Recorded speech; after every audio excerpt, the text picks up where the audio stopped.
Welcome to the Raj Kotecha Show, #1 podcast in Dubai. If you're looking on the screen right now, you'll see some of the things we spoke about on this episode, including an appearance by Elon Musk on one of our favorite podcasts, All In, as well as the CEO of Instagram showing up on a TED stage, and Netflix potentially launching adverts on their platform. What else did we talk about? Joining me as always is Vic. Tell me. Hey, how you doing? We spoke about the workshop that we did last week on Saturday and launching our bootcamp as well. Yeah, so we've got an incredible podcast today with all of those subjects, and of course, he's the outside favorite. What's up? He's the person that people tell me they enjoy hearing from, and hopefully you'll be getting this episode out within 24 hours. Alex, What's up? how are you? I'm doing good. Are you How nervous, anxious? Me? No, I'm good. Because you got to get out of here in like 10 seconds. Yeah, but we're good. Don't worry. All right, in which case, run the music.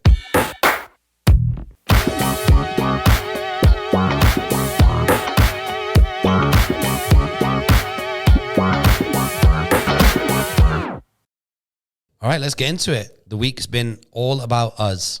It has been. Yeah, literally. So let's talk. This is exactly what ALGO was made for.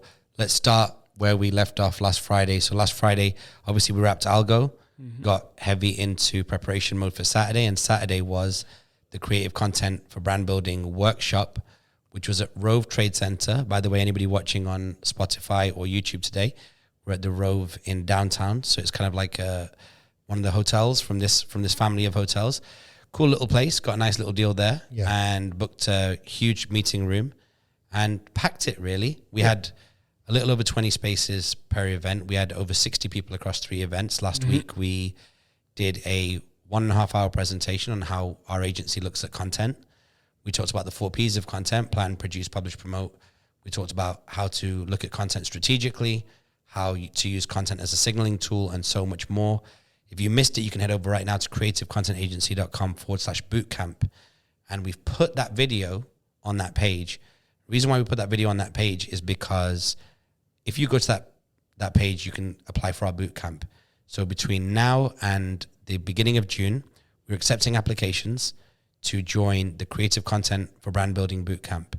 It will happen once a week during June. We're thinking at the moment on a Monday evening Dubai time, over Zoom, so you can join from anywhere in the world. And it's ideal for business owners, freelancers, brand owners that want to take advantage of content. They want to build their brand. They may have tried doing some stuff in content before and social media and failed immediately, or they may have not started yet, or they may have tried, had a bit of success and not been able to replicate that success or scale it. So whether you're looking at activating people and getting them to find out about you, or whether you've got a good customer base but you're struggling to really convert them and make the most out of them, or if you've got loads of customers but you've kind of peaked and you want to help those customers help you find your next customers by empowering them, this would be an ideal program for you. It's kind of like a learning program, but effectively it's getting all of the brain power of our agency supporting you in a small cohort of 5 to 8 people, as well as during a bunch of one-on-one sessions for a much lower price than it would be to work with our agency, because we're a pretty expensive agency, high ticket price. But the way we see it is the price of production is going down. We're recording this episode on, one camera, which is about 10,000 dirhams, and then one phone, which is 5,000, and it does 50 other things. Yeah, exactly. So because we know that production prices are going down, strategy is really where the benefit is, and it's also the place where most people lose money, is because they don't have the right content strategy. So reach out to us on the website. Now, as far as the event's concerned, it was Alex's first time at one of our educational format things. Like public one. Yeah. Because we've done the 4 Ps. I've been there for the 4 Ps. But I thought it was super interesting. I guess we all didn't know how many people were going to show up, just one, because it's a weekend and it was the first time doing an event like this for you guys since COVID, I guess. So that was something. And then, but I thought it was really well. It was everything that I expected. Me just sitting there with the camera and the headphones recording. But yeah, it was super nice. Good day, long day though, but it was good. And your dad came? Yeah, my dad came. He loved it. Yeah? Yeah. In the cab, we were speaking about it home. Nice. Yeah, he loved it. I mean, he doesn't know anything about the world of content strategy and everything. So it was good. Nice. That's cool, man. Good to see him. I think the people that came were really good because, anyone that gives up any particular time on a Saturday Yeah. for 2 hours to come and learn, they're coming with the intent to learn, to Yeah, for interact, to get involved, and to take something of value away. So, you know, it's really good because they've come, they were involved, they were chatting, they were interacting with you when you were like asking them questions, and they all had like really good questions. Yeah. All 3 sessions. And there was like a real good range of people. And what's interesting about that is that what we spoke about on Saturday and what we teach in that sort of environment is the first principles, the fundamentals of content and content strategy. So it's basically applicable to so many different types of people. And that's what I saw in that room. You know, people in businesses, people with their own businesses, people doing a side hustle, people in startups, you know, all these kind of things, personal brands, the whole thing. But yeah, good bunch of people, man. Like, I'm really pleased they all came out and got value. Yeah, we had people that had really not even started their content journey, especially in a business context. And we had people that have been seen on billboards across Dubai. So we had the full gambit of content creators, and everybody had, you know, a different goal, which brought a lot of variety to the room. And as Vic said rightly, led to a lot of like super cool Q&A. So yeah, big up to everybody who came. And if you were not able to attend, you know, there's a few hundred people that expressed an interest in the event. Yeah. But of course, last week, it was just a little bit difficult for a lot of people, especially in the city of Dubai. So if you missed it, go and watch the video right now, creativecontentagency.com/bootcamp. That's the only place you can watch it. And if anything in that video resonates with you and you'd like to get some private one-on-one coaching or be taught in a cohort and be held accountable, then that is the place to, you know, fill in your application and then let us review it. We are reviewing it because it's our first bootcamp of this format. You know, we did a couple of them during COVID, but because it's the first one of this format, we are really looking at, can we match the people in the course? So can we make sure that people coming in the cohort have got similar goals and they're fairly aligned on that point of view so that we can serve them better? So yeah, head over there, and big shout out to everybody who came. Shout out to the Rove. Shout out to all the wind that came clapping through the Rove, because if you ever hired that meeting room, what happened was, and again, we spoke to the people in the room about this, but when the swimming pool door opens and closes, it creates a vacuum in the corridors, and because you've got sliding wooden doors in the meeting rooms, they would clap on their rails, and it would literally sound like Godzilla was trying to headbutt his way into the room. So that kind of like scared the bejesus out of me many times. Yeah, but I'm sure if people listen to the video on the website, they'll be able to hear, right? They can hear it. You can. It does come through. so they'll know what we're talking about. Yeah. If you watch the video, that's exactly what it is. It's not like the pillars underneath the building collapsing. So yeah, that was Saturday, and then after that, after a long day, you know, I got there at 8:30. You guys were there before then. Yeah. And then straight after that, I went over to Il Boro in Al Naseem, Jumeirah Al Naseem. Wow, incredible restaurant. Every single thing from like the absolute starters and nibbling bits right through to the mains and the desserts were just incredible. Superb dinner. What's the cuisine there? Sorry, just Italian. Oh, it's Italian. Okay. Il Boro, yeah. So it's just outstanding. Really, really incredible. 5-star service. The restaurant was packed.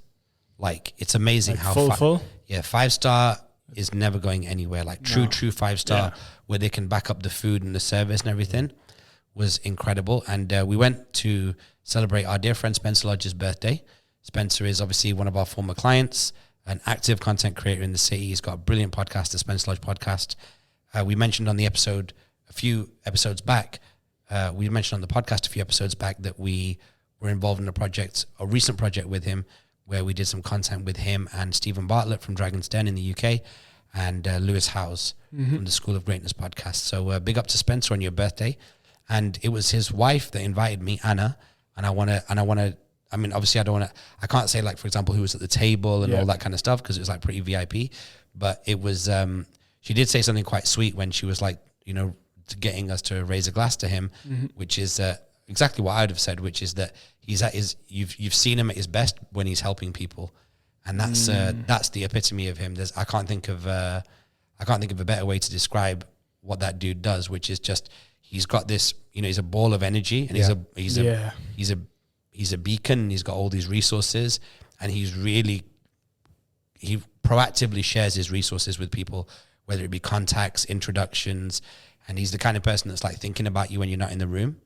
And that's a good thing. I think everybody at the table that was there, and dozens more that we know in the city that have benefited from that attitude. So big up Spencer Lodge.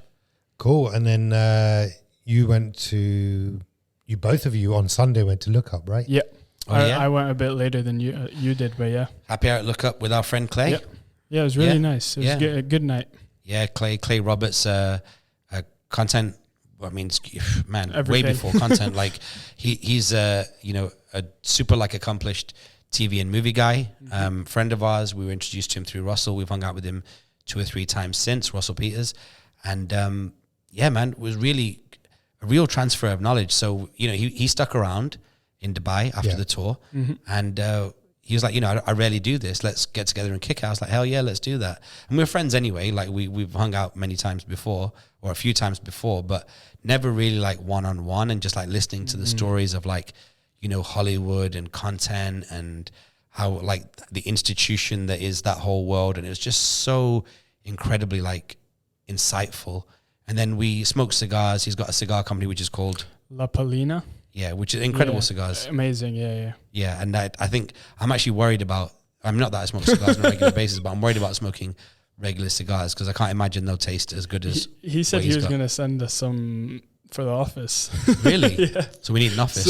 Yeah, we need an office. Exactly. That's first. But you'll be smoking some if he sends some. Nice. Yeah, no, wicked. Yeah. And hopefully I might see him the next few days as well, because we might end up crossing paths. But yeah, big up to him for the company and the good times. And then so we had drinks upstairs at Look Up. Yeah. Look Up remains just one of the best happy hours in the city, because it's always a vibe. Like there are some people hanging out, some people drinking, some people smoking cigars. There's always like, people by the pool doing pool stuff. So that's just like really a cool vibe. So, and then after that we went to I forgot the name. Boaz. We spoke about it a couple of weeks on the podcast when I took Ine for Your a boys' night out. Yeah. And we went for P-Day. The backstory, if you missed that episode, is that it's a place that I used to go to on a regular. It was called Babaji, and it's a P-Day restaurant. P-Day is this Turkish bread. It's about a foot long, and it's in the shape of an eye drop. And inside there, it's got like cheese in the middle. Well, the one that I like is the 4-cheese P-Day there. And we've been talking about it for a while. Talked about it on the podcast, and then Alex had one. Amazing. Yeah, it was honestly like really, really good. Is it the first time you've had a P-Day or the first time there? First time there. I've had a P-Day before, but honestly amazing. Yeah, it was really good. What did you like about it? The P and the day. There we go. No, but the P-Day was good. Then we had mixed grill kind of after, and that was also amazing. Do you know why the P-Day is good? Do you remember when you had cheese on toast when you were a kid? Yeah. And there was basically no limit of how much cheese is on there. Yeah. And so that's when a P-Day. But when you think about it, you go, oh, cheese on toast isn't like what it was when I was a kid. It literally is they're so aggressive with the amount of cheese they put in. 4 different types of cheese. Yeah, you also get 4 cheese, so you're expecting that. It's so much. It tastes so great. It's and heavy. It's heavy. Yeah, we got 2. Yeah. And 3 of us caned 2. And then we had a mixed grill on top of that. And a salad, but yeah. And then Alex was like, there was basically, on the mixed grill, there was 4 pieces left, 3 kebab pieces and a lamb chop. And he was like, I'm not eating it. And I'm like, come on, you're a growing lad. He's like, nope, I'm not eating it. I'm just not doing it. And I was like, okay, well, we have to take it home. Then he goes, all right, I'll have these 3 pieces and you have that 1 piece. Pieces. I was like, I'm not down for all 4. I'll have 3. Yeah, that's fair. That's fair. That's fair. First he was like, by hook or by crook, and he like, I'm not having any more. He like, honestly, he handcuffed himself to a nearby rail and burnt his bra. No. And then after that, he was just like, no, I'm not doing it. And then we should basically, the point being is, never send Alex into a negotiation. Yeah, that's the conclusion. I'm paying you nothing. All right, I'll pay you $300. Yeah. I'm going to charge you $300. I want to pay $400. Done. like the Simpsons. So it's a home negotiation. Yeah. I'm gutted I missed that, but I'm also glad that I did, because I got to spend some time at home. Which family? Joking. Which family? That's The main one. publicly. Yeah, yeah, the primary one. Yeah, The one on the Ajari. yeah. So that was cool, man. I haven't spent like real quality time with Shayla and Ine for a while because we've been working hard. But yeah, we went to the cinema and we went to see The Secrets of Dumbledore, which was pretty good as part of the Harry Potter universe. Yeah. And How many movies have come out in that franchise now? so the Harry Potter movies themselves are 7, 8. 7 Harry Potter and the whatever type Yeah. movies. Wow. And then there's the Fantastic Beasts ones. I think there's 2 of them. There's The Secrets of Dumbledore, and I think there's another one. So maybe like 10 or 11. So that same kid, Daniel something, was in all of the No, Harry no. Potters. All of the Harry Potters as Harry Potter, but these are all now spin-offs, like kind of like the Marvel universe. Yeah. So they're different characters within the entire universe. The one that I went to see on Sunday is The Secrets of Dumbledore. He's part of the Harry Potter like universe. Yeah. Dumbledore is the name of somebody. He's the principal or the headmaster of the school. of the magical school. That, Yeah, but then this goes back to his like earlier years. Yeah. So Harry Potter goes to a school of magic, and that's the head teacher, Yeah. Dumbledore. Yeah. Are you a Nice. big fan of Harry Potter? Yeah. Like for you'd real. consider yourself a big fan? Yeah. Okay, cool, I've read cool. all the books. I've watched the movies a bunch of times. Okay, yeah, nice, absolutely. nice. You've read all 7 or 8 of the books? Yeah. Recently? On Sunday, actually. Yeah, just Yeah. before the cinema. No, Right I read before. them when they first came out, like when they Okay, came out, yeah, and then I haven't read them since. But I've What watched, attracted you to those books? I'm I'm just going to add this to the Maroon 5 data. Yeah. I don't know, like, just, so what attracted me first, I don't know, just like it was hype and it was just there and it Yeah, was like fair. a big thing. So I thought, let me check it out. But actually, I just love the story, like like the way the story is told. You know, I like kind of sci-fi and fantastical type movies and stuff. So it just kind of gripped me, and it was good. Like it's a good, How good was the movie the other day? It was Out of 10? 6. It wasn't Really? Oh, lame. Did Ine enjoy it? Yeah, he loved dreaming about the film because he fell asleep Fell asleep during the whole for film. pretty much half, maybe even 2/3 of the film. Like, Wow. He fell Why? He asleep. was just tired. I think he's just been tired, so he just fell asleep. What time did you go watch it? Like afternoon, 2 o'clock, Oh. 2 o'clock, something like that. He just passed out. Just like, Fair enough. Yeah, they are comfortable places, though, cinemas. Easy to fall Yeah. asleep. yeah, they are. They're not like UK cinemas. They're nice, spacious seats, you know, Yeah, the yeah. whole lot. So yeah, so that's it. And otherwise, a fairly kind of just normal day. And the rest of the week's been basically working. We've not really done anything. Yeah. Yeah, we got the video out, which was good Yeah. because that video was a heavy load of processing. The and then, workshop one. the workshop video, which is on creativecontentagency.com/bootcamp. So that video is out for the world to see forever at scale, which is great. And then yeah, as you rightly said, we spent a lot more of this week then essentially getting the word out to our community, getting the word out to the My Friends, Your Friends community that this bootcamp is now live. So not really been out and about too much. And you haven't, have you? No, I've just been editing client work. That's about it. And you watched a football match? Yeah, a football match with my dad. But that was right after the workshop. Same day as the workshop. Oh, was it? Yeah. Was it? Yeah. Oh, so you didn't go home and work? But wait, No. but then you were watching a football match the next day as well when we went to look up. Oh, yeah. That was a different game, though. That was part Oh. of the Premier League. The one after the workshop was a FA Cup final. Your team and your dad's team played against each other down to penalties and My team lost damn. Where did you watch it? at home. Okay. Yeah, on the sofa. Did you rage? I was disappointed. Really? I wasn't Kick raging. things I was over. like, no. Uh, But yeah, earlier this year as well for the Carabao Cup, basically a remake of that game because Carabao Cup final also went to penalties and we lost. the team was Liverpool and Chelsea. wow, and Chelsea lost. Yeah. London versus the North. Yep. And the North won. Good, I'll take it. Good news. Right, what else? Well, I guess that's the week wrapped up, really. Yeah. Yeah. So And then maybe- effectively we've got some news to get into. yeah. Well, just before we get into news, do you want to mention that you've booked your flights? Right. Okay, yeah. So as a result of some conversations in the last week, it kind of makes sense for me to go to the UK from tomorrow. I was going to go to my family's house, but everyone in the house has got COVID, including my kaka now. Yeah. Oh. Yeah, wow. yeah. So Wow. my uncle's got it as well. So everybody in that house has got it. Sucks. Hoping they get well soon. Yeah. My mom and dad have both got it. So I'll be staying in a hotel, but I'll be in the streets. Unfortunate. I'll be outside for the first 48 hours anyway. I'm actually going to Manchester. Russell's got a show there at the Apollo, and there's a couple of other bits and pieces happening, but I don't want to jinx it.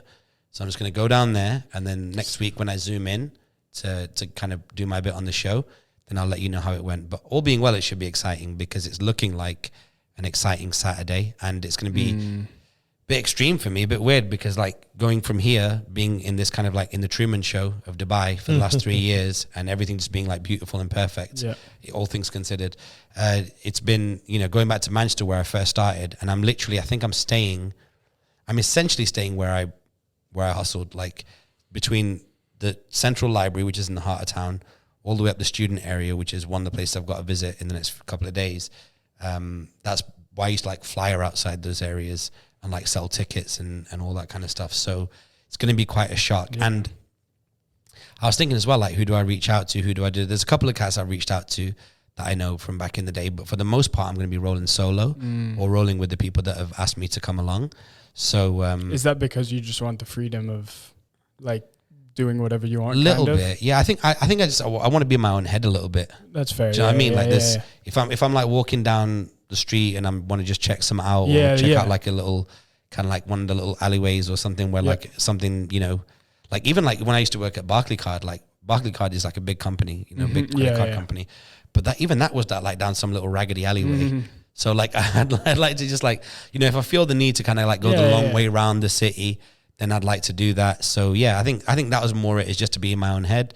Fair. But there's obviously there's 1-2 homies that I will check in with when I'm out there, and you know we'll just, you know, we'll get into whatever we get into. But it's gonna be like, it's just gonna be more of a chill vibe. Probably just take my headphones and just do some like serious walking and just catching a vibe again, just reacclimatizing, because you know 21 years ago I was there. In fact, 21 years ago I was at the beginning of planning my 21st birthday party at Font Bar, which Vic came to. Do you remember? That was fun. Yeah, that was fun. Vic has some crazy memories that just popped back into his head. No, but there's a few little flashback moments. Yeah, yeah. It was a wild party, and you know, it was cool. Like it was a good vibe, and we loved it. So I'm probably gonna go chill out there, go have a drink in that bar. I think it's still there from what I know, but you know, just hang out, take the city in, and just use it as a kind of like a grounding experience. You know what I mean? Yeah. But there is also some fun stuff planned, but I'll talk about that next week. When they happen. Yeah. Yeah. And then you're going to go to London as well, right? And London is ready to rock. So we've got this locked in at the moment. Although I will be in and out, I'm not going to be available, but the London dates are this: 8th of June, Wednesday, I'll be on Soho Radio on the Southern Hospitality Show. And I believe that's from 2 till 4. And then I'll be in Soho, so come check me then. And then on Thursday, I'll be at Mama Pastrama, which is Vic's brother, Jay, my cousin. Okay. It's his restaurant. So that place is licensed. That's on Thursday night, the 9th. Come through, hang out. We'll probably figure out some sort of meetup or something there. And then Friday, to be confirmed, Saturday the 11th, I'll be at Sway Bar for Flashback with our friends Ritesh and Rav and some great DJs performing there. I'll be hosting that, won't be DJing. And then the next morning, heading over to HFM to do an interview on Kish's show, which is Beats Theory. So nice. A lot of like, it'll be a busy few days in London, and then maybe even something on the 13th, but to be confirmed. But I told you the name of the group. Yep. So I might go and check them out. That'd be sick. Yeah, that'd be sick. Exactly. That's it. Yeah. Cool. All right. So let's move on to news from the week. Yep. And again, it's one of those like quiet weeks where we've not even consumed a lot of news. Yeah. But what we have seen recently is something a bit more formal from Netflix. Well, I guess not so formal, but Netflix tells employees that it may bring advertising into the platform as early as Q4 this year. So we know that about a month ago, they had a big slump in their share price. Yep. Subscriptions went down, and there was speculation around bringing advertising in. So apparently there's 2 employees within Netflix who are anonymous, that are, I guess, maybe leaking information. And on the New York Times, it says that they may be bringing ads as early as Q4 this year. So what are your thoughts? It's going to happen all across the board. I think it has to, because even when you look at YouTube has ads, if you just look at traditional TV programs, they have ads. So why would Netflix not have ads? Well, Netflix wouldn't have ads because when Netflix came out in the game, they asked people for money for the beginning. Whereas that's YouTube true, but same with TV. TV, you have to pay for the channels, and you get served ads on there. So it's a bit different. When you're talking about a TV platform, like a distributor, like cable or Sky, you pay the distributor for the distribution, but the channels on a per channel basis, their profitability is made up on advertising. And fair. Depending on what TV shows they buy or they commission, they pay to make. But you're gonna see it now with Netflix and Uber and Deliveroo and all these other companies. We've spoken before, even in this city, about Deliveroo and all sorts of crazy stuff going on with like prices and things like that. Is because for the last 20 years, we've had this massive boom of technology. Loads of people wanted to participate in that boom from a financial point of view. So loads of venture capital companies said, you know what, Deliveroo, Uber, Netflix, don't worry too much about making money. We'll give you millions and millions of dollars. Just get the users. And then the users benefit. You know, we used to pay £6, right? Or, you know, $7 or $8 for Netflix, and you would get thousands of hours of content on demand.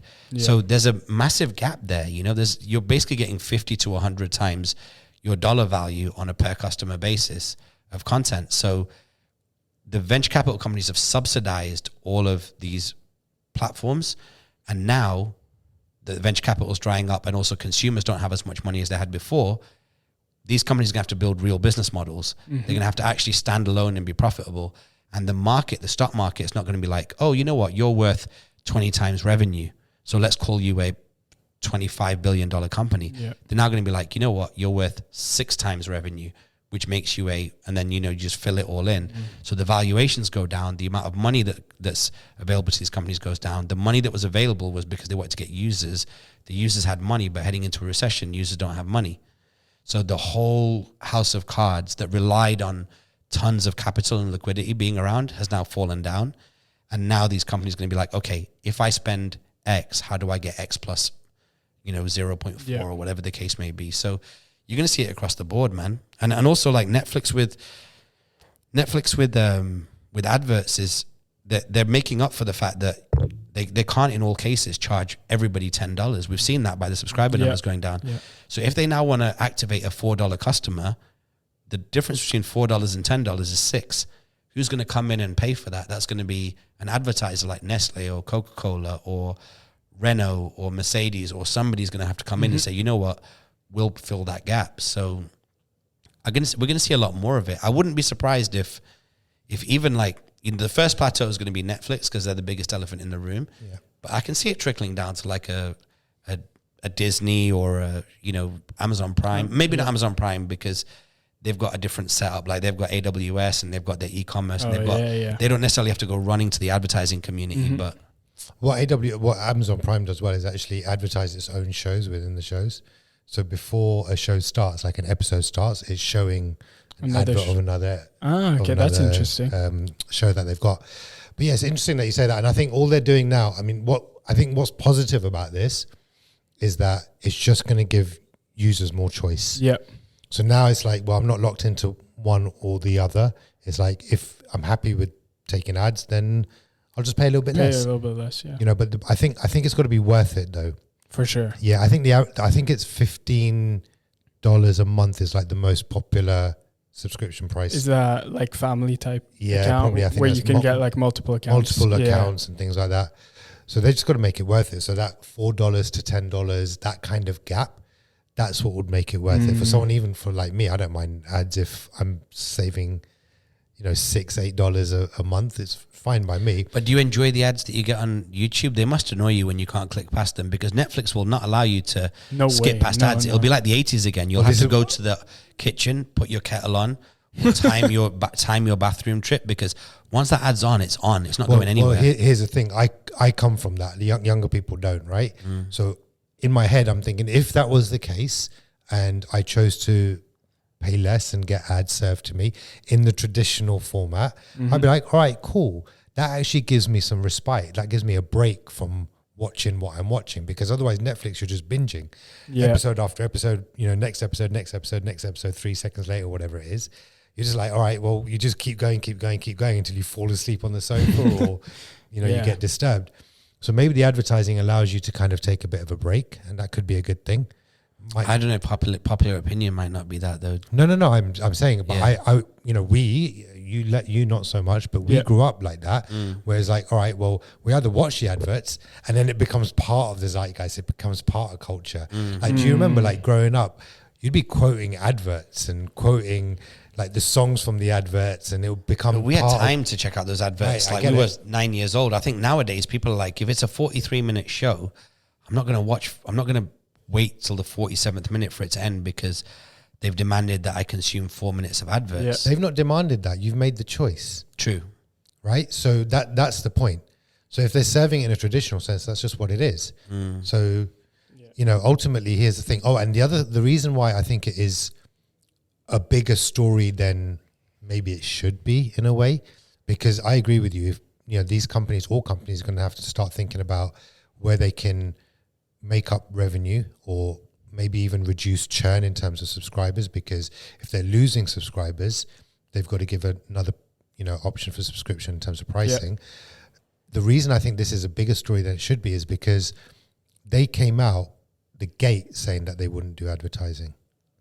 Really? Yeah. Like they said it. Yeah. So, and that was a long time ago, right? But now they've basically changed. Now, I don't care that they've changed. Yeah. Because businesses need to evolve. They need to adapt to market conditions. And that's just the way it is, right? So if you say that you're not going to do something and then you end up doing it, but you can justify it, so be it. You lose some customers. You might lose some sentiment in the public. But ultimately, I don't think in the big picture, it won't like look in a year's time. In a year's time, anyone that's complaining about it, if anyone is, 98% of them will just forget that they even complained about it. Yeah, literally. So I don't think it's even going to be a thing.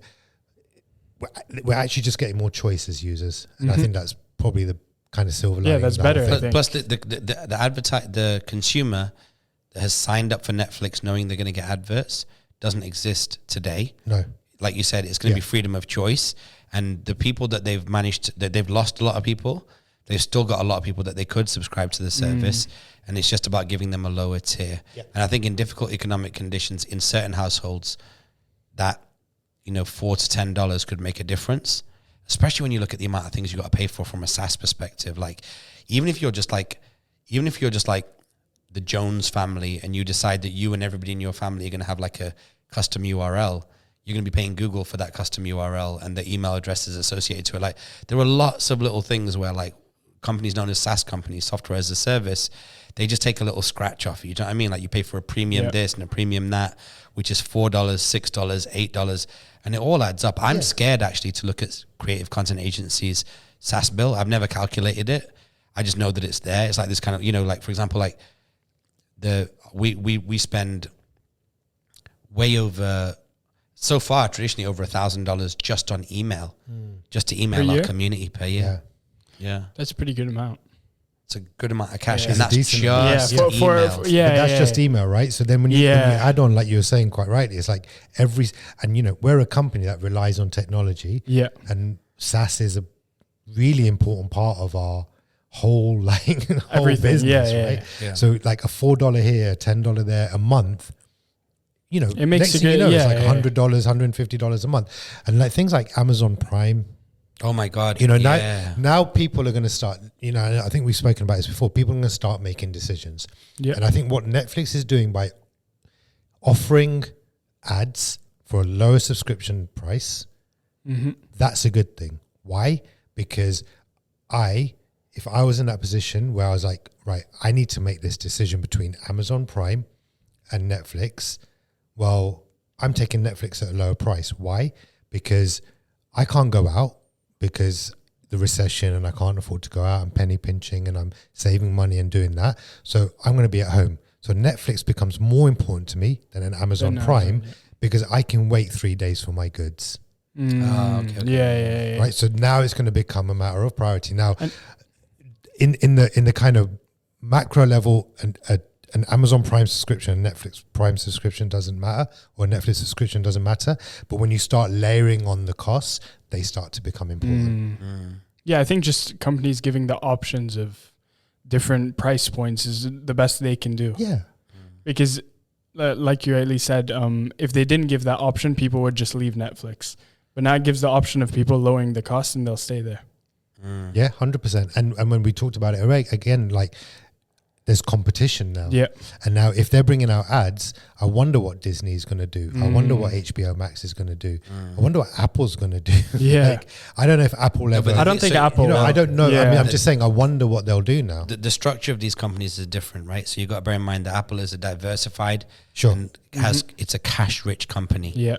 So they're not going to go to Madison Avenue advertisers or Soho advertisers and say, can you please place the latest chocolate bar in our shows? Yeah. Because they've got the capital. They've got more money than 100,000 of these advertisers put together.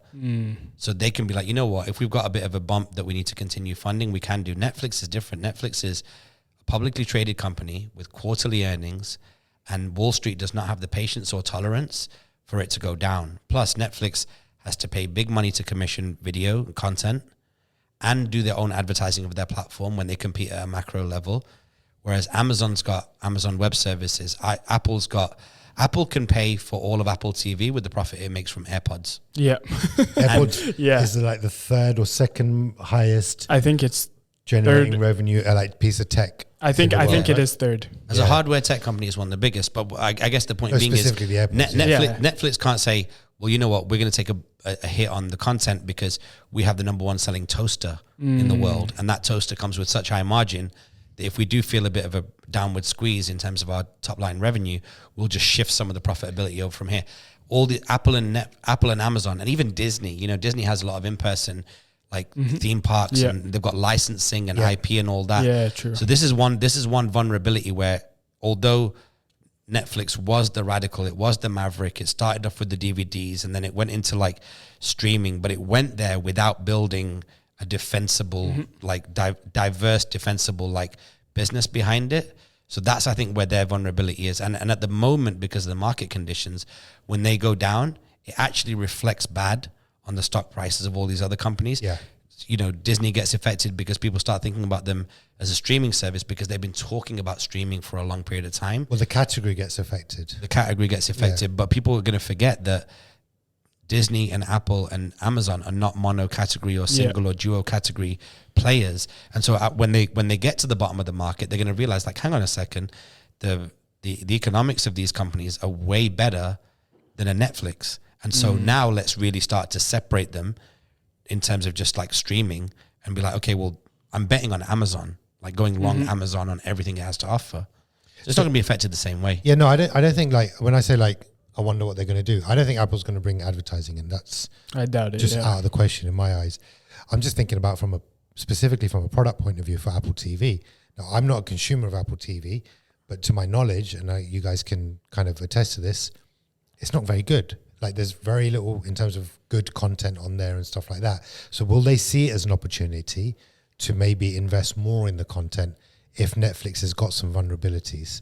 Maybe if people are like jumping ship. But I don't think it's a matter of money. It's not a matter of... Apple have got all the money in the world. No, so investing but more is I'm not talking about the money. I'm talking about the fact that they've not, like, to my knowledge, they've got basically nothing as far as good shows are concerned. Yes, I think they have pushed a little bit in the past, like... No, they've got Ted Lasso, they've got the morning show, they've like, got we had the same thing. They're like half a dozen shows that you could probably know, right? but I guess... But I'm just saying, like, I'm wondering, like, what would they do? Would they even care? No, like, I don't know. What I want whoever's listening to understand is it's got nothing to do with the capital.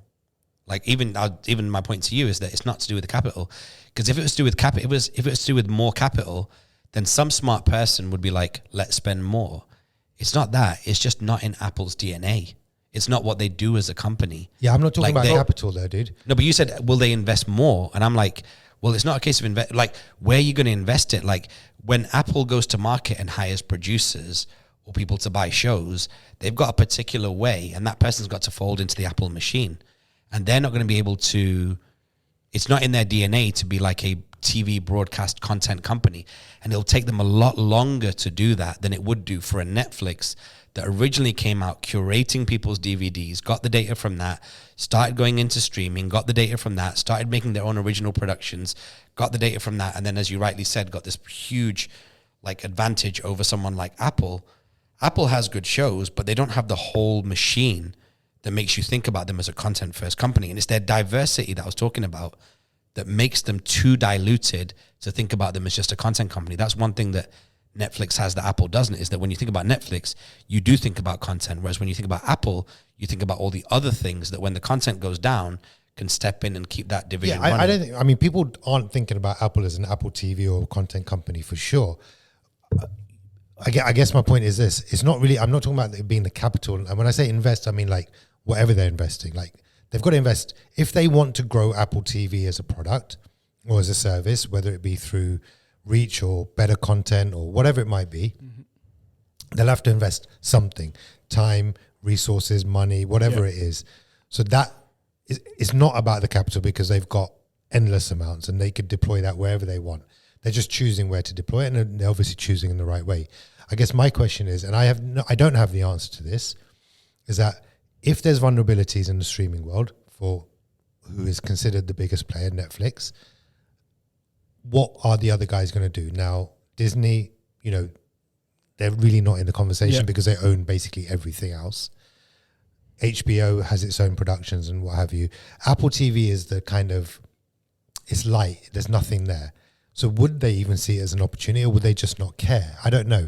And if they saw it as an opportunity to maybe take some subscribers or some users away from Netflix and over to Apple TV, maybe they would hire someone in as a specialist and make it something.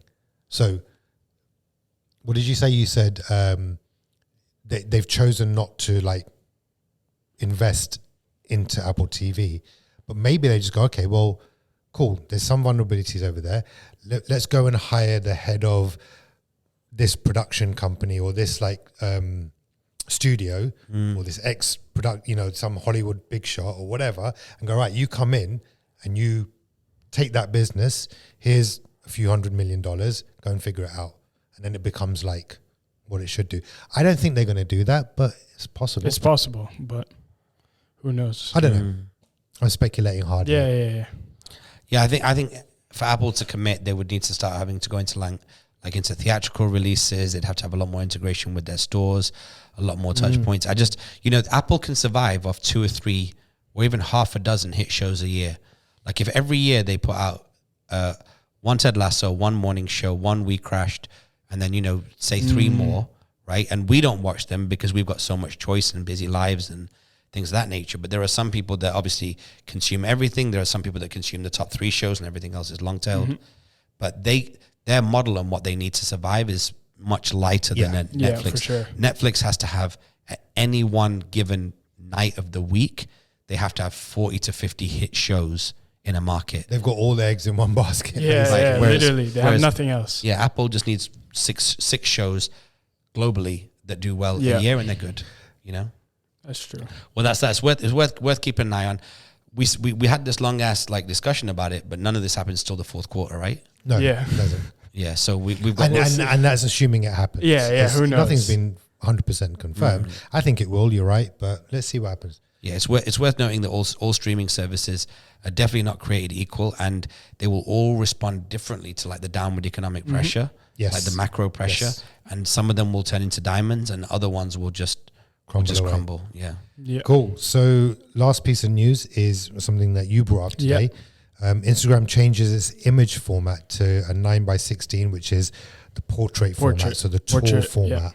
So tell us a bit more about that. Yeah, so as of now, photos are posted in either 4x5 or 1x1 square, basically. Okay. And I mean, as everybody knows, Reels has become very popular, which is in 9:16, which basically takes up your entire screen, just like TikTok. And so they've decided to start releasing Instagram photos also in that 9:16 aspect ratio. So photos will take up your entire screen now. So if you still want to post a square as a 1x1 or a 4x5, your image, the top and bottom will be like added as a like blur, if you know what I mean, to fill up the whole 9:16 frame. It's like a bokeh effect almost. Yeah. But you can also, there are some landscape pictures you can upload on Instagram, if I'm not mistaken. I don't think it's only 1x1 and 4x5.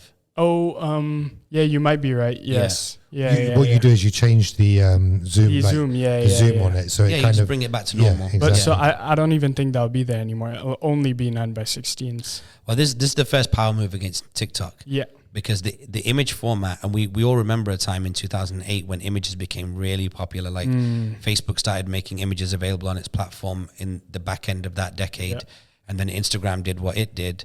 But most importantly about this is that this is the chess move where, for the first time, Instagram can throw the ball back in TikTok's court and say, we're going to dominate on images. Images are even easier to create than videos. You don't need all these fancy effects. You don't need to dance. A good picture is a good picture. We're going back to our roots. TikTok can't even post pictures. If this leads to TikTok having a picture feed or some sort of picture offering, then it's on. Yeah, there's a war out here. Then it's going to be back and forth. Because even TikTok added stories. I think that's not like super new, but it's like relatively new news. Yeah, but if TikTok had pictures, that would be like what was the name of that Marvel film where it's like Captain America versus Thor? What was it? I have no idea. They just went at it, but like it'd be one of those kind of vibes. It'd be like a hardcore Superman versus Batman. Yeah. Oh yeah, that type. But TikTok would be. I don't think they'll make that move, of course, because they'd rather dominate on video because the engagement's more valuable. Yeah. But it'd be interesting to see. It'd be interesting to see how people's behavior changes. It really will be. But I mean, how do you think it will change? I saw some photographers speaking about it. Yeah, go on. And they were like, I basically shoot everything I do vertically now. Because what is the point in me shooting horizontally and having to crop later in post-production? Why not just shoot vertically and it's already in the 9x16? How does that affect people who like take photos of like beautiful scenic things where you need the width rather than the height? You don't. Or what I've seen... you don't want to take the picture? No, I'm asking. No, you don't take it in a landscape. You take it in the 9x16. You don't get as much in the frame. But so another option that I saw is that people on Reels who wanted to post a 16:9 landscape video would post that 16:9 and do the blurred effect themselves. Yeah, do you know what? I've seen a lot of people hacking images on Reels. Yeah. So even as a video though, a lot of meme pages now put their memes on Reels because with the video in the background.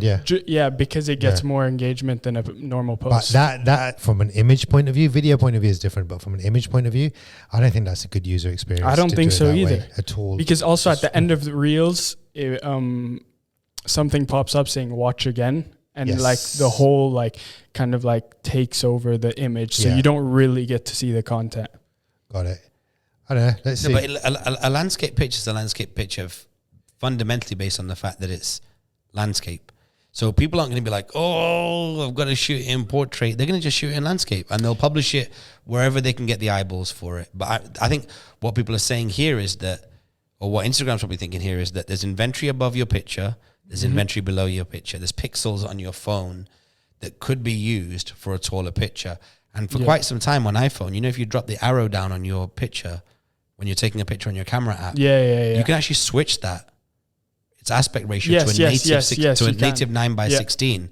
So it's going to be a very, very easy switch for people. You do lose a little bit. You have a little bit of crop factor on the left and right. It kind of punches in a little bit. A good amount. Eh? Yeah. And then it can have like those video dynamics where you can put like headers at the top or comments at the bottom. Yeah. So obviously not subtitles, but maybe you could be like, took this image in. Yeah, and then that's like another thing. Like contact details of your photographer or like call to actions or like, something like that. Maybe I think we'll see a new dynamic from a lot of photographers that have to figure out a creative solution to work with 9x16. But it won't be for everybody, will it? I mean, it'll be optional, right? They're going to release it in waves from what I've heard. So not everybody's going to get the new feature at once. And who knows, maybe it doesn't work for the first 2 waves and then they decide to pull away from the situation. The problem with it, though, is that when you're scrolling, you'll only be able to have one piece of content occupy your whole screen.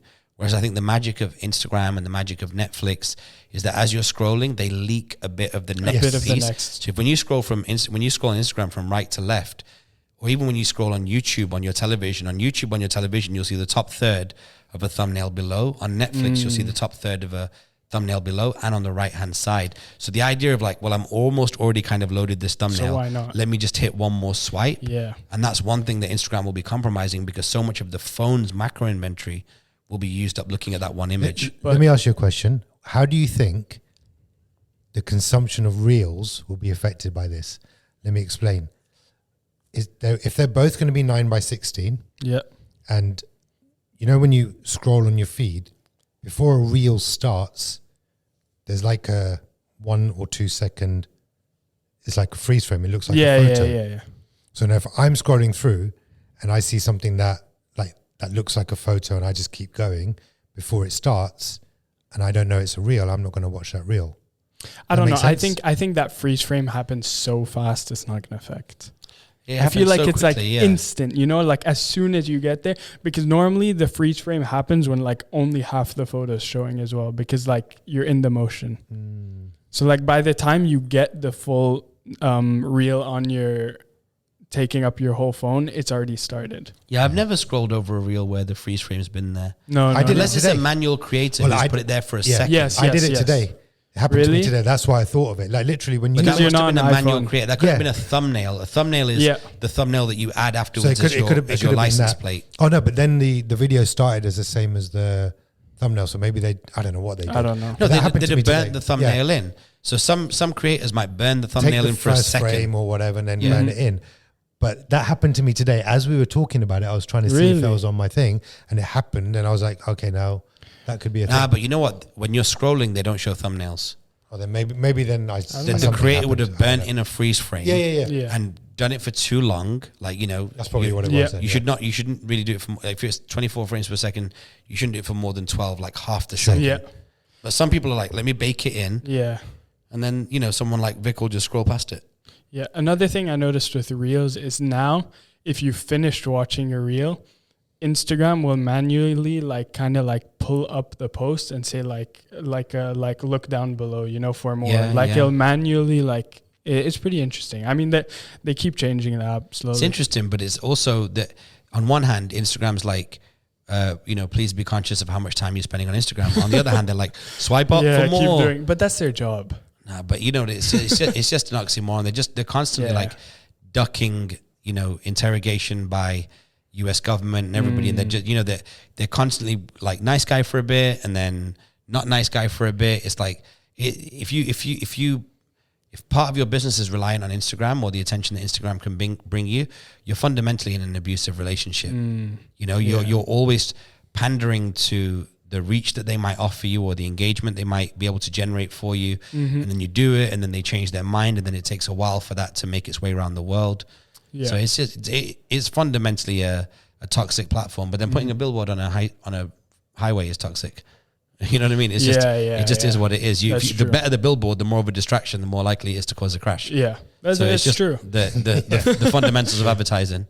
So talking of Instagram and moving on to content recommendations, something that we both watched was, have you seen it? No, I have not.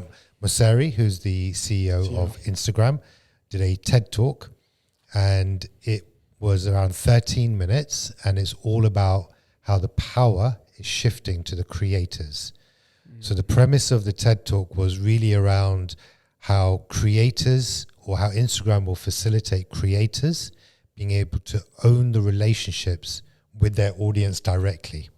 What's the name of the TED Talk on YouTube? If anybody wants to search for it, that's a good question. I think it's called Power is Shifting, but let me just double check. Yeah, because I don't know. I think the caption he put on his Instagram at the bottom was called "The Power is Shifting." But if you're going on Instagram, search for Adam Mosseri, Mosseri. Yep. And the name of the YouTube or the TED Talk listed video is, and it's well worth a watch, by the way. Creator-led internet built on blockchain. A creator-led internet. But okay, so I wanted to highlight that because I wanted to show how explicit it is in terms of like how much this guy wants to align himself with the creator economy. So a couple of things about Adam Mosseri. Adam Mosseri, in a post-Clubhouse world, started becoming this very transparent CEO that does these talks. If you're the kind of person that finds people in Silicon Valley, especially business leaders, that speak in a very slow, meaningful, let me explain to you children why fighting in the playground is wrong kind of way, then you're going to find him very annoying. He has found, he's done a massive image change. If you search for him, when he was speaking at TechCrunch, he was just kind of like a hunky tech bro. Really? Yeah, and now he looks like the kind of guy where like he looks like a gym where allergies go to work out. Like he looks like this kind of like nerdy guy, like Vic said the other day. He's like grown out his little afro and or his little curly hair, and he's got the thick glasses. Shirt, the glasses. Yeah, he's just very like non-threatening. And why would I do anything wrong to teenagers? He does like the school run in a minivan type thing. Yeah, he's just kind of got that vibe about him. Yeah, so he's kind of like a little bit more like just like approachable, right? And even if you look at like the clothes he wears and the way that he speaks on Instagram, he's like leaning forward, very sincere, and he uses like very non-confrontational language. He looks like the dad from Modern Family. Yeah. Right. So he is now the at least the personification beacon of hope for the meta world, like the world that is meta, which is Facebook, Instagram, and WhatsApp, and many other things, of course. So he did this talk on TED Talk, arguably one of the biggest stages in the world, especially when it comes to the dissemination or the dissipation of ideas. That would be the right way to describe dissemination of ideas. Yeah. Dissemination is to break apart. No, dissipation is to spread. I don't know. Yeah. Anyway, either one. I think Ted made it even easier. I think it's called about share great ideas. I forget whatever Ted's talk is, but ideas that spread. I don't know. No, that might be Seth Godin. Anyway, regardless, it is the platform where if you want to have a voice, if you want to have a voice, that's the platform where you're going to share it. You know what I mean? And so Uppy's gone at a time where Instagram remains in the public eye, both in terms of the competitive nature it has with TikTok and its role in teenage depression and politics and the spread of misinformation in and around the bug that found its way around in 2020. And here he is talking about this. So you've seen the talk, Vic. What do you think? So the whole talk is around how they're creating a space where creators can own the relationship with the audience, because the biggest challenge that creators have is, how do I connect with my audience? How do I grow it? How can I monetize it? If I go onto different platforms, how can I take them with me? So all of these kind of challenges that creators face. So he's come out and said, imagine a world where the creators own the relationship with their audience. Just on to your point, he does stuff like this. So for those of you who are not watching, Vic is using his body language, is clamping his two hands together to show like a bond, right? Yeah. So it's all kind of like very theatrical and very kind of purposeful in his body language. I thought the talk was constructed extremely well.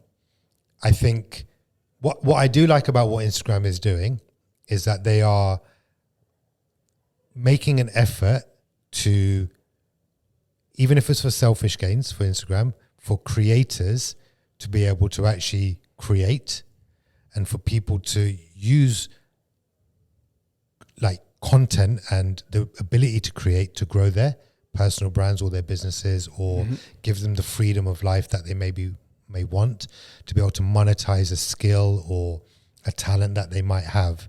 So that's what I do like about Instagram and what they're doing now. What I'm less keen on about this is that he starts talking about it being on the blockchain, which is fair and that's cool. Yeah. But I think what he's doing is, by introducing a lot more around blockchain and Web3, he's talking now about, hey, listen, we are Meta, and everyone's confused about why we changed the name suddenly and what we're going to do in this space and stuff like that. Well, here, we're going to do this.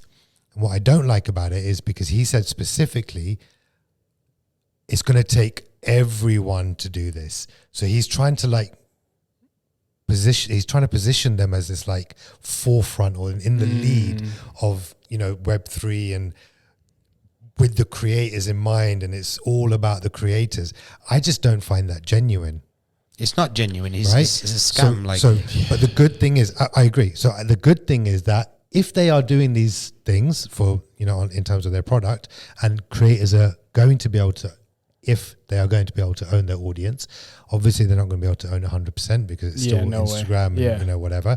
But if they have a better more direct connection with their audience, that's a good byproduct of their skullduggery.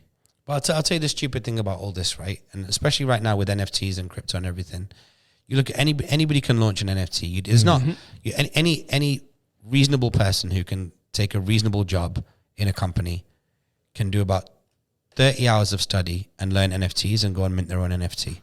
Dead simple. The amount of people that have done it shows how low the barrier to entry is. And the barrier to entry is so low that it's been incredibly appealing for the scam community and the scammers.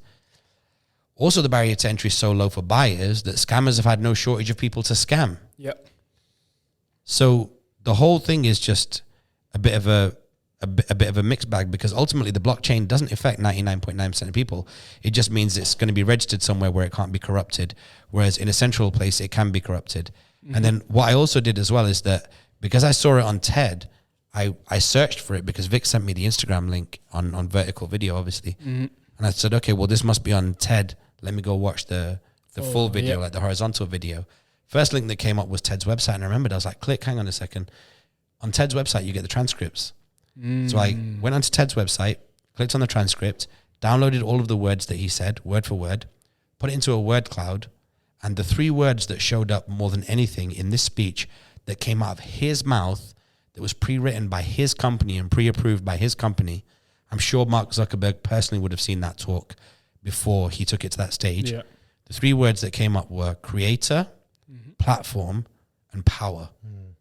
So if that teaches you nothing else, is that is the trifecta that they are thinking about at the moment. They are not thinking about blockchain ownership. And those words did come up. Yeah. But ultimately it comes down to the fundamental relationship between a platform, the creator, and the power shift between them. Now, whether that power shift is going more in the direction of the creator because of blockchain, less because of this, that's not what you should be focusing on. What you should be focusing on is the fact that Instagram has a sense that the power is shifting. They've had the power all this time. That Instagram has a sense that somebody could come out and be the blockchain first version of Instagram, where people can publish, monetize, control, block, amplify, own, and that's what's going to be of benefit. I'll tell you one thing from my history in building communities. Everyone's like, yo, Facebook, this, that, MySpace. I'm like, I've said this before. I actually spoke for this company. They asked me to go and speak at a government event. The number one thing that's helped build my business and my brands, and then some of the stuff that me and Vic have touched as well, is Eventbrite.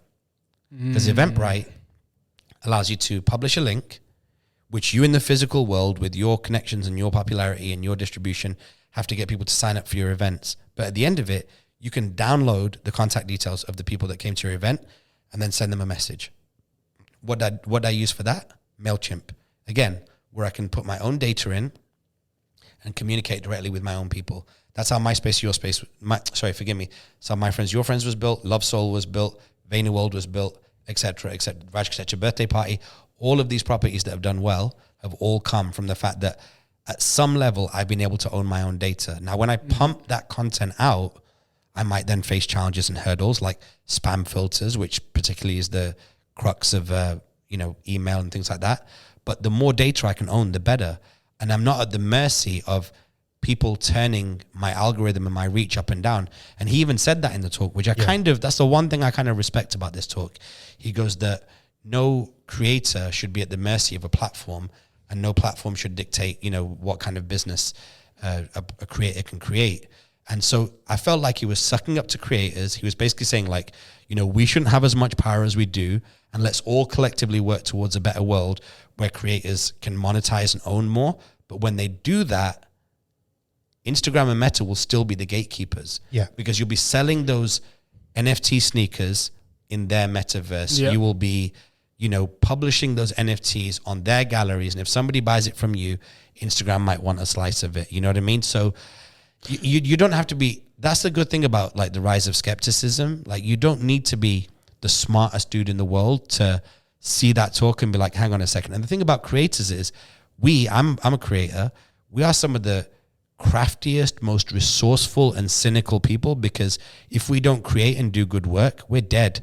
No rent, no groceries, no nothing. Especially if you're like me, where you've done it kind of like, you literally, your creativity and the apartment you live in are directly correlated. Like, do you know what I mean? So I think a lot of us are going to see this and be like, all right, dude, whatever, like nice little picture and whatnot, but let's just see where the Web3 world goes at a macro. Yeah, and he also said, because he actually says, look, traditional banks and where would you rather have your money. He like uses all of these like key terms that your average person be like, oh yeah, okay, I agree with that. And not only that, he talks about owning like the blockchain being the foundation of this, so that if I'm on Instagram and I've got 10 million followers and I choose to like do something on Twitter, I don't then have to like get them over to Twitter. They're already my customers from my audience from like on the blockchain. So they'll follow me wherever I go because they're on the blockchain. But the thing is, I'm saying what I'm saying. I don't have a clue what that all means, and neither does any creator. So none of this is like. Well, no, we know what that means. So like, okay. So let me rephrase that. What I mean is like, I don't know functionally how it would work. I know what it means. I can explain it to you. That's what the point of the show is. Like the Web3 blockchain that Naval Ravikant and all these guys have been talking about is a blockchain where you have a single unique social ID. That transcends across platforms. So now I have to go to Twitter and register at Raj Kotecha. Maybe it's there, maybe it's not. Then I have to go to Instagram and register at Raj Kotecha. Maybe it's there, maybe it's not. If I'm late on the whole TikTok thing, and we've all had this anxiety when we've jumped on these platforms, I wonder if the same name that I use elsewhere is available. That's because you go as an independent actor onto a centralized platform and you register. Same way you go to a different country and register for a driver's license. In a Web3 world, you have a driver's license. Everywhere you go, it's accepted. We spoke about this for the blockchain for Dubai. You come here with your degree and it's attested in every single country. The reason why that's a threat is because your identity and the things that are attached to your identity, i.e. the identities of other people or the crypto direct debits of other people that are supporting you, are independent of the platform. That's why he's saying that. Now, I will say that, I'm not trying to stunt or anything, 99.9% of creators don't know about that because they don't do the creative work and then follow the architecture of the blockchain. So most people won't get it. But it's a case where I no longer have to go and create a representation for myself on a platform. I am myself on the blockchain. And then wherever I show up, I bring everything with me. Cool. I get that bit. That's not what I was questioning. I don't know how it would work for the audience. That bit I get, like it's just like a unique ID type thing, right? But I'm saying like for the audience, like if my audience is on the blockchain and they see something I do on Instagram and then I do something on Twitter, does that then go to the audience through like I don't know how that part would work. Give me a scenario. I publish something on Instagram and I have my followers that follow me because I'm on Instagram. Mm-hmm. But then I publish something on Twitter. If my audience is on the blockchain, I don't have to worry about them seeing me on Twitter and having different followers on Twitter because all the audience is on the blockchain. So how does that then get to the audience? The blockchain isn't so much like a noun platform. The blockchain is the technology that is just something that can't be messed with. It's, you there. Register it once and it's there and it can't be reversed because cryptography led it to the next stage, and that cryptography can't be reversed. So it's not a case of if somebody sees me do something on Instagram and then how does it show up on Twitter, if that's what you're referring to. Yes. Yeah. Okay, it's not that. It's not how does it show up on Twitter, but like if I was to do something on Twitter different, how does the audience know? How does the audience see what I'm doing on both platforms? Or they don't, because that's thinking Web 2 first, which is an action on one and an action on the other. What Web 3 will give you is people will be like, I know think about it like this. Web 3 is you giving yourself the blue check mark. No, but that's all fine, but I'm trying to figure out like if the audience is on the blockchain. The technology is on the blockchain. So if you've registered yourself with an ID on the blockchain, I know that when I go to Vic's Twitter and I go to Vic's Instagram, that is Vic. I know for a fact it's him. And if he then goes to this other platform and I see that he's on this platform, I know that it's him. It can only be him. If he chooses to share content between the platforms, he can. Yeah, but that's not what he was saying. He was saying that you can move your audience around. Like the audience then you can't just reach your audience through Instagram. So you've got 1 million followers. You've got 1 million followers on Instagram right now, and I've got 500,000 followers on Twitter. Well, if I go on Twitter and post a tweet, those 500 followers will see that tweet or whatever the number it is. And on Instagram, regardless of crossover, just forget there's a crossover, independent audiences, those million people will see that post, right? Obviously, I know it's not a million, but let's just go with that. But what he was saying is that if you have 1 million followers or 1.5 million followers, it doesn't matter what platform you're on, everybody will see it. Yeah, that, or you can talk to your audience and you're not at the mercy of the platform for them to be able to see the content. And that's the bit I don't understand. Yeah, so I don't get that bit. It's possible that a platform could be created in a Web3 world where you could go and get 1,000 followers on Instagram, 1,000 on Twitter, 1,000 on Facebook, the Web3 upgraded versions. But that means you've got 3,000 in total, and you can communicate with all 3,000 of them and say, let's go over here. That's what I was thinking, but I wasn't sure. Like, that's the bit I couldn't figure out. The rest of it I get, but that's the bit I couldn't. At the start, you guys were talking about two different things. Yeah, that's what I mean, we are just never going to get to a conclusion. But So anyway, but it's good because now anyone that doesn't know what that was, that's a good explanation for them. Yeah. Particularly creators. I think that's important for creators to know, particularly if it's going in this way. Yeah, there's actually a term for it. I'm going to dig it up. It's called, it's like some hybrid merger of social media, blockchain, and Web3. There's a word that as soon as you say it, you're like, oh, I get it. Do you know what I mean? Like I'll dig that out because it's been spoken about many times before. Slock 3. It's something which is really, really, and Naval Ravikant's spoken a lot about it. In fact, we spoke about this over a year ago in peak COVID, where I said there's a concept of ENS. Do you remember I spoke to you? I called you. I was like the Ethereum name server. Yeah. That's a perfect example. Where your domain name server, which lives on the web at the moment, which is just this ubiquitous thing. Blah, blah, blah, Yeah, so it's a hypertext transfer protocol, like it's a IP address, and then layered on top of it is your DNS, which is your www.alex.net. So it's the same as that. It's your Ethereum name server where once it's registered, it can't be corrupted. Me and you have bought some, right? You bought one, but I was with you when you did it. Yeah. So I was there when it happened. I mean, he said I bought. I didn't. So I was just there to watch the process. But like anything that I build in and around my Ethereum name server, I could potentially have direct contact with, and where I acquire that community or don't, kind of might not matter in the future. And it's the fact that Instagram sits between me and my people. Like, if I truly had access to the 4,600 people that I have on Instagram, even if it was to the same level as I have it on MailChimp, my world would be radically different. Yeah, for sure. 100%. You know, you swipe up on your stories and you see, 600 people have seen your stories. Well, I have 4,600 followers. So what happens to the rest of them? Yeah. So, you know, you can think about it like, you know, if I think about it from a Web 2 point of view, it's almost like you have your own profile or your own website, and then everyone can kind of just come to that, which is like a centralized on the decentralized. You know, like So then, like everyone has this like it's like a single customer view, but the other way around. You know what I mean? Yeah. So it's a very good way to explain it. Yeah. There we go. Now, and just like a final point on this, going back to something that you said about Eventbrite and MailChimp. What's interesting about that is this. You can gain as many followers as you want, as many like people in your community, in your network as you want or you can. The most important thing is being able to communicate to them, add value, and do whatever you need to do.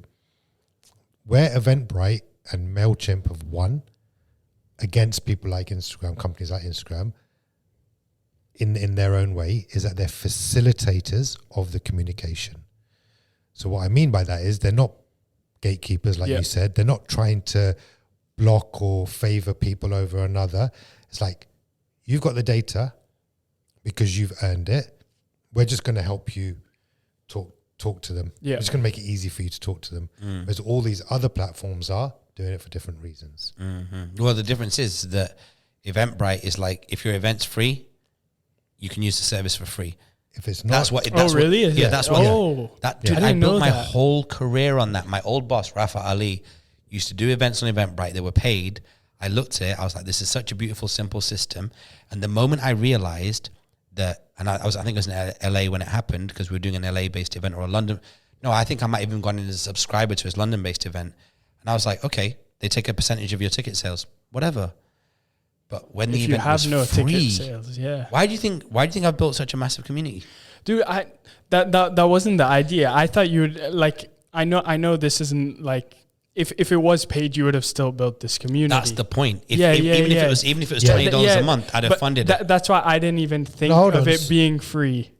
It's free. Hold on. So Eventbrite is, but like you said, even if it was paid, MailChimp costs.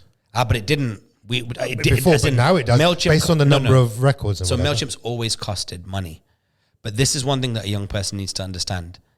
If you do an event, it doesn't matter what the event is. Ask people to register. Let me give you the Raj Kotecha formula on this. Get people to register. One person per email. Mm-hmm. They register one person per email. You've now got the email address of everybody that came to your event or that was interested in your event. Once you check them in, you know that they came to your event. You now have got one population divided into two, people that heard about it and registered and people that came. You've then got to communicate and continue to give those people value. That content, those email addresses in MailChimp allow you to recommunicate with them. Up until this day, I believe, still up to 2,000 email addresses is free of charge. My number is much higher. If you have 2,000, you as a regular like 18-year-old schmo, right? Thanks. if you had 2,000 email addresses of people that manually using their own fingers opted in to give you their email because they see something you're doing as valuable, when that number hits 2,000, who the hell are you going to be? You're going to be a king. You're going to pay for it. Yeah. Over 2,000. And at 2001, you're going to happily pay for it. 100%. For sure, 100%. Because you do you know what the crazy thing about that is? You're actually paying for retrospective value. So that's a bar, to be fair. Yeah, I know. After 2000, from 2001, you paid $20 a month or whatever. You're like, well, I've just got all of this like data stored, communication, events, this, that, the other. That's all right. Cool. Yeah. Fair enough. Fair enough. Then your only enemy is, the Gmail filter, the this, that. And that's one thing I think we need to do is to communicate to people is be like, look, and we probably need to spend some time on it this summer and be like, look, if you get emails from my friends, your friends, or Raj at creativecontentagency.com, and it's been filtered by your Gmail or Outlook, which we saw a lot of in the last event. We did. Like, just do something about that, like whitelist it so that, we can communicate with each other. Because what you don't want to do is miss out on an event that's right up your street. Literally could be on your street and you don't know about it because of some whack shit that the email's done. Cool. All right. So that was Mosseri. We've got another content recommendation, which is, I guess, a light one. I mean, I've not watched this yet, but it's Elon Musk on the All In podcast. Starts off good.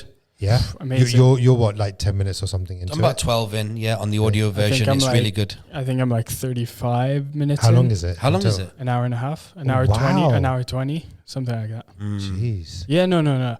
I really recommend, even group chat said this, watch it. Don't listen to it. Oh, group chat's already watched it and put it out. Yeah. Damn. Because they said it and it makes, I thank God I didn't listen to it. I started by watching it, but there's just a different kind of energy when you're watching Elon speak than just listening to him. Yeah. And I think it's an amazing podcast so far. Well, Elon gives, sorry to cut you off, sorry. No, you're good. No, I was going to say, Elon gives you a lot of data because Elon doesn't answer questions straight away. No way. It's not in his character. No, so Elon's face gives you a lot of data about where he's going. But do you know why he takes ages? Because his brain works at such a higher level of thinking that it takes him time to dumb it down for us to understand. He's drinking the Kool-Aid. He's 100%. That's exactly what I was thinking. Like Elon Musk, his brain. No. He said that during the CNN TED. Elon said that. The TED Talk. So what if I said that? Are Elon you gonna believe said that. me? Okay, what have you built and what has he built?